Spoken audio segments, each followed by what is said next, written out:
Sure, okay, the First Amendment literally protects the right of assembly, but what if we pretend that protests are a conspiracy and then we lock up everyone who shows up if one person breaks the law?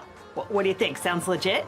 Well, they're still workshopping it. As a first step, though, they just indicted a U.S. congressional candidate and several local politicians in Illinois for protesting outside a detention facility where immigrants are reportedly being held in horrible, inhumane conditions for days or even weeks.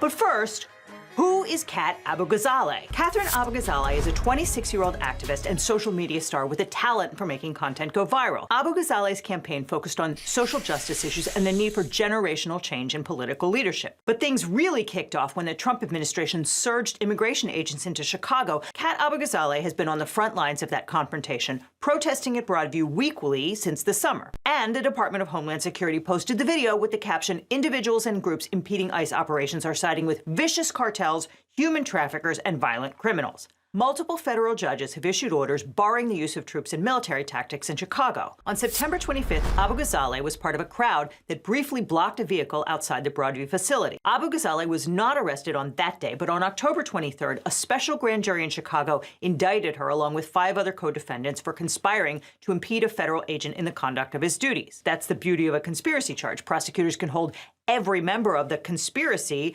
criminally responsible for the whole thing. So how did these supposed co-conspirators impede Agent A in the conduct of his official duties? They physically hindered and impeded Agent A and the government vehicle such that Agent A was forced to drive at an extremely slow rate of speed to avoid injuring any of the co-conspirators. So TLDR, he had to drive slow. That's what happened. Agent A was a couple minutes late to work because it's illegal to run people over. That's it. And by sheer coincidence, Abughazaleh's alleged co-conspirators are also involved in Illinois politics. From the videos, it certainly does appear that the feds specifically indicted the politicians in the crowd and left the other protesters alone. And local politicians, including 6 of Abughazaleh's primary opponents, put out a joint statement condemning the partisan and unethical indictments and saying, "This is what happens in dictatorships and failed states.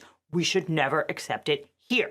That will kick off discovery, and hopefully we'll find out more about the government's theory of the case, because a conspiracy requires an agreement between the parties, plus an overt action taken to effect that conspiracy. This distinction is very legally important. The Justice Department wants to make an end run around that by treating protest as a conspiracy, effectively punishing the entire assembly if one person breaks the law. If the feds thought that they could neutralize a potential threat by arresting this woman, I guess they're not as good at internet memes as they think they are.